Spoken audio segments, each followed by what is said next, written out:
राजा दुष्यंत और शकुंतला के पुत्र थे भरत। राजा दुष्यंत ने भरत के बड़े होने पर उनका विवाह करवाकर सिंहासन उन्हें सौंप दिया।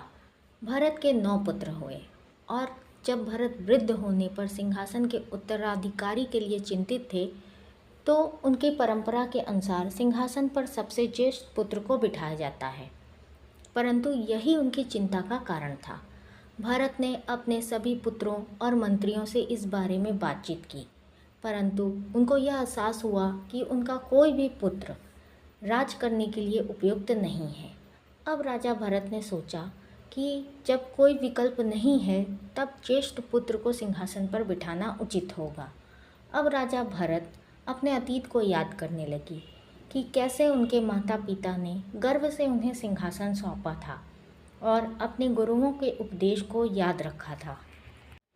राजा भरत अपने पिता की तरह ही महान योद्धा थे। वे सोचने लगे कि उन्होंने अपनी जनता का बहुत अच्छी तरह ख्याल रखा और उनके पुत्र शायद उतनी अच्छी तरह ख्याल नहीं रख पाएंगे और उनका साम्राज्य नष्ट हो जाएगा। इसलिए उनके दिमाग में एक विचार आया कि वो अपने पुत्र के स्थान पर किसी और को सिंहासन का उत्तराधिकारी बना देंगे।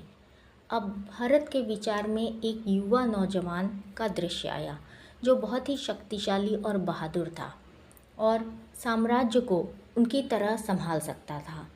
अब उनको परिवार से हटकर अपने साम्राज्य के लिए सोचना था। एक दिन उन्होंने दरबार में सभा बुलाई और घोषणा कर दी कि मैं राजा भरत, राजा दुष्यंत और शकुंतला का पुत्र, यहाँ पर भूमन्यु को अपना उत्तराधिकारी घोषित करता हूँ।